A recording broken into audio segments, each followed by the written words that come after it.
Hi, welcome back to another Derek Does. Today, we're doing these. So you're probably asking, what are these? Well, these are something that you probably didn't know you needed until you watched this. If you're an industrial sewing person and you have machines, you've probably gotten online, you looked up the manual because you needed a part or you needed to know how to do something, or when you first got it, you want to know how do you thread it. And you see these just terrible photocopied versions of these, and you're trying to make it out, you can't read it. Sometimes you can't even find the manual you're looking for. What you want to have are the real manuals. So I'm going to show you kind of what I have, and you can figure out what you're going to need, and it's something you really need. If you like this sort of stuff, please subscribe, like all that sort of stuff. But let's get into the manuals. So I thought maybe this view might be best for you so you can kind of see what I have. I have manuals it really kind of started when I first got into industrial machines. I would go to an industrial sewing shop, and sometimes the guys that ran it had these old manuals that they didn't need anymore because a lot of their stuff is on the computer, and they actually have really good versions of these, but not the really old ones, and they don't sell the machines anymore, so they don't really need them. So I've gotten them here, I've gotten them on eBay, I've gotten them sometimes, if you're lucky, when you buy a machine you can get a manual for it. But so basically what I have a manual for every machine I currently have, if I have it. And I also have a lot of manuals for machines I used to have, but I sold the machines. So I'll just give you an idea of what we're looking at. Probably the prettiest ones would be the Union Special and the Singers. Union Specials were usually red. This is a Union Special. This is for the 31.9. These are all for the overlocks here. But this one is actually from, this is 1940, and they'll have a, so this is in 1940, this is what the manual looked like. It talks about, first, it lists all the different machines, what they're for, the type of thread, the type of needle, and this is a really great useful reference if you're looking for a machine and you see one for sale. You may see a 39-200, but you don't know what 200 it is, because maybe it's a machine you can't use because you're not doing fine fabrics or you're not doing heavy fabrics. But you can come down here and they all have the letters with them, like AQ for seaming and intermitting, gathering both piles of the fabric of dresses, aprons, smocks. Well, maybe you're not doing that. Maybe you're doing something else. So another great reference of these is you can look and you can find a machine that you've never heard of, and you're like, oh, well, I need an AU version because it does something. So these are really handy. And then Union Special then has a picture of the machine. It's kind of a generic machine. This is the actual AH, but the other machines will look similar. And then they list, like, these are all the plates, all the feet, all the feed dogs. These are all the loopers, all the bolts, all the nuts, all the everything. And it's these wonderful lithograph illustrations. They show all everything, and then they list all the parts too. So you can go through and you can find what part you're looking for. And so there's so much better, I said better, because it says you can do better. They're so much nicer than the photoshopped versions you may find on the internet. So like, I'll just give you an idea of what I have. This is for the Union Special, again for the overlocks. This is for 6900. These are cover stitches. Particularly, I was into denim, so I bought this specifically for the 6900 for belt loops. And this particular one is catalog 34, if you're interested. And they all have like a little hole on them too, because they'd all be on a chain or a rope in the industrial sewing place to get them fixed. So this one is actually copyright 1912. So this is a very early one. And you can see how the Union Special logos have changed over the years. So this is 1940, this is 1912. I think the 1912 is a lot prettier, but it also looks very Victorian, and this looks much more modern of 1940. I'll just show you kind of what I have. This may go for a little bit.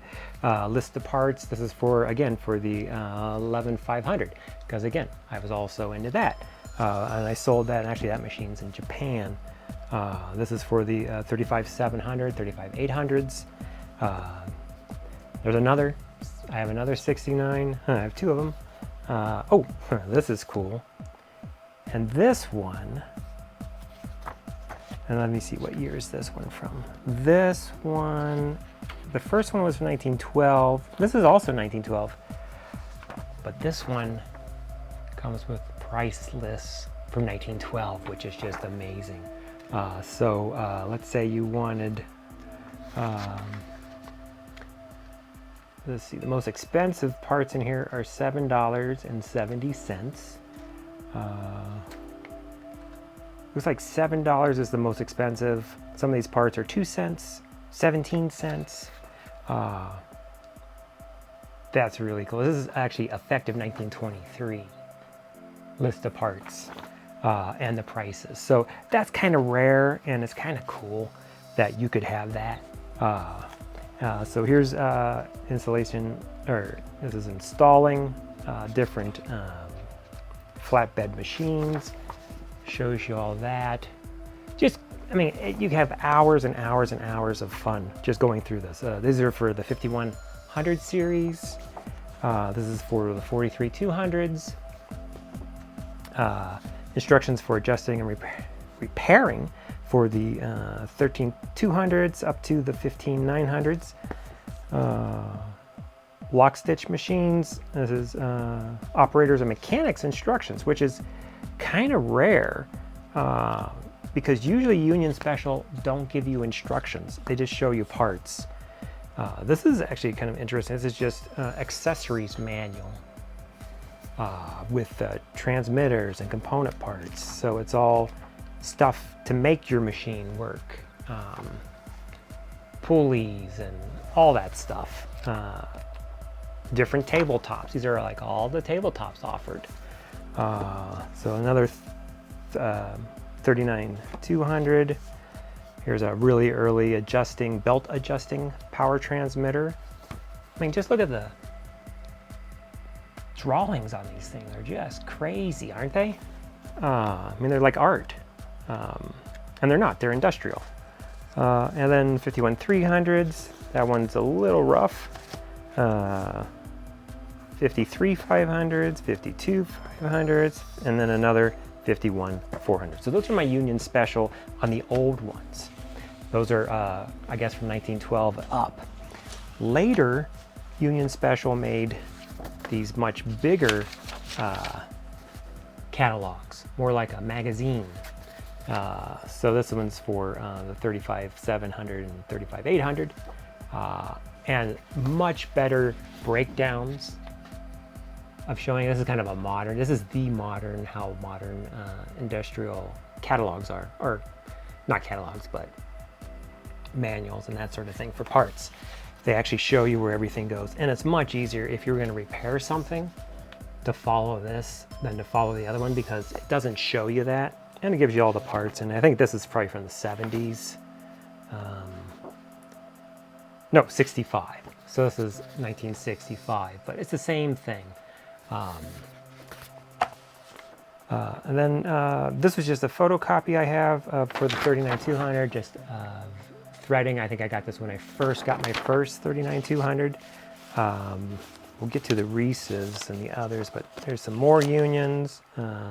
These are more the modern ones that you can find pretty easy, and more just threading and kind of a loose of that sort of thing.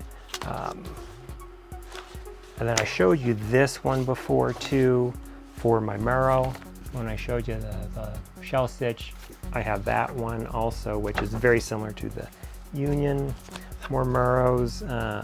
These are kind of neat. These came with a 114E 103. This is from Japan, actually from 1979.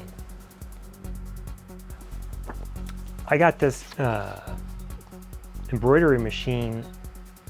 It was an E version of the 103 that was, I don't think it was ever used. It was still in styrofoam packaging with everything, but it came with the manuals with it too. I kept the manuals. I sold the machine. Another one, Reece 101. These are kind of nice. They show you all the parts. These are a little different than any other sewing machine I've ever seen, and I'll show you why. The drawings, obviously they're like cartoon, almost like graphic novel drawings of the parts. They're not drawn like perfectly like Singer or Union. You know, you can still make out what the part is, but it's drawn like it's a graphic novel, which is kind of neat. But that's from the Reece. I also have a Reece S2 service manual. Got 2 of those. I don't have an S2, never did, but it came with my 101. And then, of course, the King, the 101 service manual, illustrated parts, shows you how to adjust like all the parts you need for your Reece. There's a ton of parts on a Reece 101, as everyone knows that. These are just random, various. This is from probably the late 60s, another Union special for these giant machines with, and I'll show you in another video. Union special like to do kind of pinup stuff, so like they always have these girls with it, you know, highlighting the machines. All right, now let's get into Singer. Singer, theirs were always green.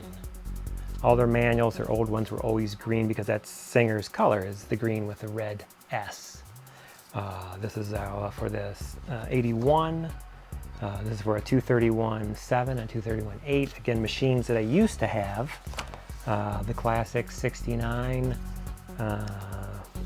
especially the 69-8 that I've had hundreds of, not hundreds, I probably had 5, 6, 7 throughout the years. And again, these are kind of nice. Singer is a little different. You have to get, they actually sell you, it shows you how to do stuff with your machine, how to set it up, how to use it, that sort of thing, how to oil it. And if you want parts, then you have to get a parts book, which I showed you on the 3120 I had. List of parts. This is for the 17 because I've got a 17, and so basically this is a lot like the Union with these great lithographed illustrations of the pieces, and then also the parts. Let's see, this is instructions for 147, which I had. More 147s. Here's one for the 99 keyhole machine that Singer had, and I had one of those who had a 99 110, but I could not find cams for it, these cams, and so it only made one size, and it was 1.25 inches, and I couldn't really use that for jeans. It was just too big. It was made for coats, so I got rid of that. 147, 68 class, which is like the 69, only it's a flatbed, and so that this gives you, I'll show you, they have always a nice picture of the machine. Another 68, 112, 115 I used to have. That's a double needle. A 142, 25 for darning, which I did have, which is kind of nice. I've had a lot of machines. The 240, 12 and the 240, 13, which is a little chain stitch machine, real tiny, real cute. made for making caps. Of course, the classic original 103 and the 104. And this one is from, well, that's the, everyone knows that. Let's see if it has a year on it. I don't remember where they put the year on a Singer. Maybe on the back. I don't see it. This has to be from the 40s. Just because also you can tell the green is much darker than the modern one. And just guessing, I would say this is, what does it say? It might be pre-war, simply because of that green. Maybe they can't use it. Again, another 99, 231 parts, 111, 152 parts, another 114. And then I had a list of parts for my 112 that I had, the 115. I now have, and I'll show you, I haven't shown you that one yet, but that's, I've got a German Singer double needle with reverse that I'll show you that coming up. Another 153, 148s. This is for light fixtures, and that shows you, let's see if do they have a picture? Yeah. So they have pictures of all the different Singer SLFs. I'm gonna have another video coming up where I'll show you how to restore one of those, because I've got a few 69, 68s. And then these were just photocopy versions. That's not though. When I first started, I had to get photocopied versions, and then of course list of parts just for the 31. I think I showed you that, and I showed you that too.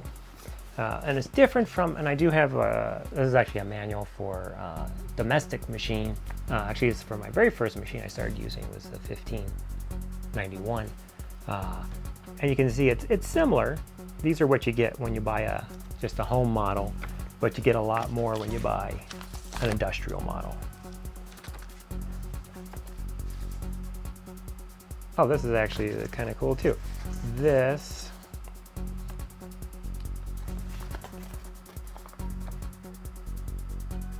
came with your, you got your machine instructions for using your light, how to attach it and everything. So this wasn't actually a manual, but this came folded when you bought a new machine.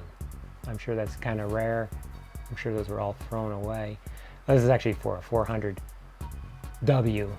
machine originally. But that shows you the light and the parts and everything like that that came with it. And then this, what's that? Oh, this is cool too. This also probably came with that same time.